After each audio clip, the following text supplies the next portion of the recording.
내 돈 18배를 연금으로 받는 사람이 있습니다. 99개월간 낸 돈은 657만 원인데 20년간 받은 돈은 1억 1,800만 원. 믿기지 않는 수익률입니다. 그런데 왜 우리는, 그리고 우리의 자녀들은 월급의 3분의 1을 연금으로 내야 할지도 모른다는 절망적인 소식을 들어야만 하는 걸까요? 오늘 인터넷을 뜨겁게 달군 18배 연금 신화의 실체부터 우리 세대가 마주한 냉혹한 현실 그리고 절망 속에서 내 노후를 지켜낼 3가지 구체적인 방법에 대해 이야기해 보겠습니다. 최근 한 온라인 커뮤니티에 올라온 연금 수급 내역서 한 장이 대한민국을 뒤흔들었습니다. 영상 제목처럼 내 월급으로 18배 타간 노인들 이라는 말이 바로 여기서 나왔습니다. 많은 분들이 허탈감과 함께 나는 평생을 부어도 저렇게는커녕 반이 반도 못 받을 텐데 하는 분노를 느끼셨을 겁니다. 하지만 한 팩트체크 전문 보도에 따르면 이는 국민연금 제도가 처음 도입된 1988년 가입을 독려하기 위해 보험료율은 3%로 아주 낮고 소득 대체율은 70%로 아주 높게 설계됐던 시절의 극히 예외적인 사례라고 합니다. 문제는 이 하나의 사례가 드러낸 불편한 진실, 즉 세대 간의 엄청난 격차입니다.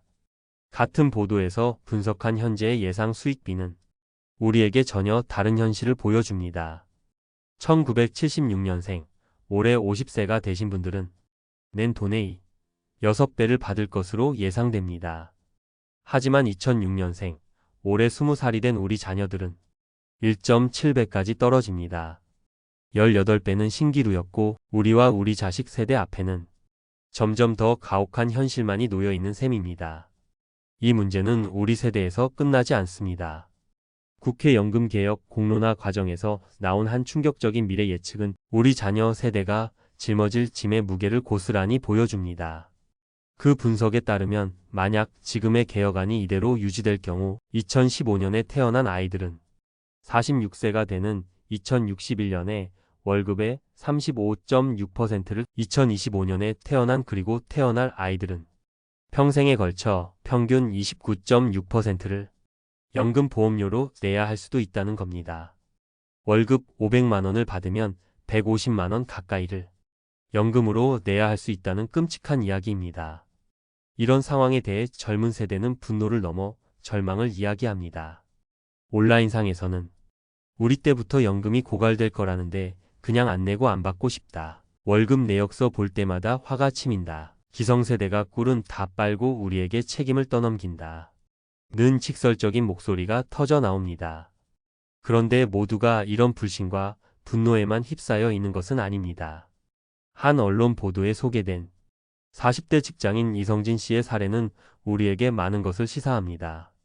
이 씨 역시 처음에는 기금 고갈 소식에 잠 못 이루며 불안해했지만 깊이 고민한 끝에 오히려 미납했던 보험료를 추가로 납부하기로 결심했습니다. 그는 나라가 망하지 않는 한 연금은 어떤 형태로든 받게 될 것이라고 판단했습니다. 그가 내린 결론의 핵심은 이것이었습니다. 국민연금은 사적연금과 달리 내가 예상보다 훨씬 오래 살게 될 위험이나 갑작스러운 금융위기로 투자에 실패할 위험으로부터 나를 지켜줄 수 있는 거의 유일한 사회적 안전장치라는 것입니다. 분노와 불안감에 휩쓸려 제도를 외면하기보다 제도의 본질을 이해하고 자신에게 유리하게 활용하는 길을 택한 것입니다. 여러분이라면 이 상황에서 어떤 선택을 하셨을 것 같나요? 자, 지금까지 우리는 연금을 둘러싼 오해와 갈등의 진짜 원인을 살펴봤습니다. 어쩌면 조금은 답답하고 화가 나셨을 수도 있습니다. 하지만 지금부터가 진짜 중요합니다. 남 탓과 분노를 넘어 그래서 내 노후를 위해 우리는 무엇을 해야 하는지 그 구체적인 방법을 이야기해 드릴 겁니다. 많은 분들이 2055년 기금 고갈이라는 말에 연금 파산을 떠올리며 공포를 느낍니다.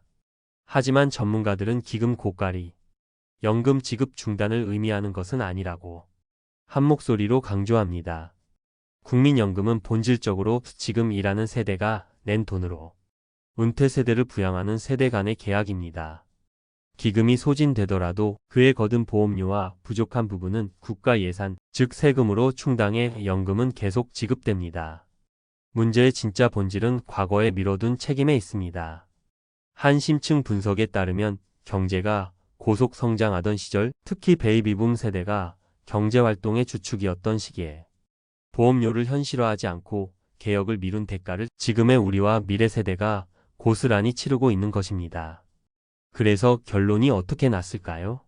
수년간의 논쟁 끝에 2025년 연금개혁안이 18년 만에 국회를 통과했습니다. 그 핵심 내용은 우리가 반드시 알아두어야 합니다. 보험료율은 현행 9%에서 13%로 인상되고 소득 대체율은 43%로 확정되었습니다. 이 개혁으로 기금 소진 시점은 약 8년 연장될 것으로 보입니다. 하지만 이 개혁안이 청년 세대의 부담을 가중시켰다는 비판도 거셉니다. 분석에 따르면 2006년생은 1976년생에 비해 평생 약 5천만 원의 보험료를 더 내고도 약 5천만 원의 연금을 덜 받아 총 1억 원가량의 손해를 본다는 계산이 나옵니다. 미래 세대 약탈이라는 격한 비판이 나오는 이유입니다. 이제 남 탓과 분노를 넘어 내 노후를 위한 현실적인 행동에 나서야 할 때입니다. 첫 번째 대비책은 내 연금은 내가 직접 지킨다는 마음으로 정확한 현실을 파악하는 것입니다. 막연한 불안감을 걷어내고 나의 상황을 숫자로 마주해야 합니다. 지금 당장 국민연금공단 내 곁에 국민연금 앱이나 홈페이지에 접속해 보십시오.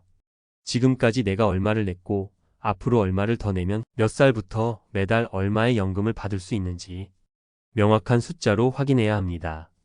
예상 수령액이 생각보다 적어 실망스러우실 수 있습니다. 하지만 이것이 바로 우리가 마주한 현실이며 모든 노후 준비의 출발점입니다. 국민연금은 이제 완벽한 노후 보장이 아닌 최소한의 기초라는 사실을 인정해야 합니다. 두 번째 대비책은 세금 혜택이라는 강력한 무기로 나만의 2층, 3층 연금을 직접 쌓는 것입니다. 국민연금이 1층이라면 이제 2층과 3층을 튼튼하게 올려야 합니다. 가장 강력한 무기는 국가가 제공하는 세제 혜택입니다.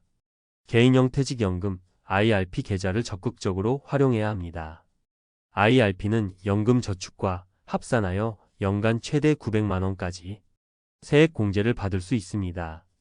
만약 총 급여가 5,500만 원 이하라면 16.5%, 즉 최대 148만 5천 원을 연말정산 때 고스란히 돌려받을 수 있습니다. 이는 단순히 저축하는 것을 넘어 매년 16.5%의 확정 수익을 국가로부터 보너스로 받는 것과 같습니다. 이 돈으로 ETF나 안정적인 펀드에 재투자하며 복리 효과를 누리는 것, 이것이 바로 평범한 우리가 부자들처럼 돈을 벌게 하는 가장 현실적인 방법입니다. 세 번째 대비책은 잠자고 있는 우리 집의 가장 큰 자산, 집을 깨우는 것입니다. 많은 은퇴 세대가 집 한 채가 전 재산인 경우가 많습니다. 현금 흐름이 막혔을 때 이 집을 활용하는 방법을 진지하게 고민해야 합니다. 주택연금은 내 집에 계속 살면서 이를 담보로 평생연금을 받는 제도입니다. 부부 중 한 명이 만 55세 이상이고 공시가격 12억 원 이하 주택 소유자라면 가입할 수 있습니다. 물론 자식에게 물려줘야지 나중에 집값이 오르면 손해 아닌가? 하는 고민이 왜 없겠습니까?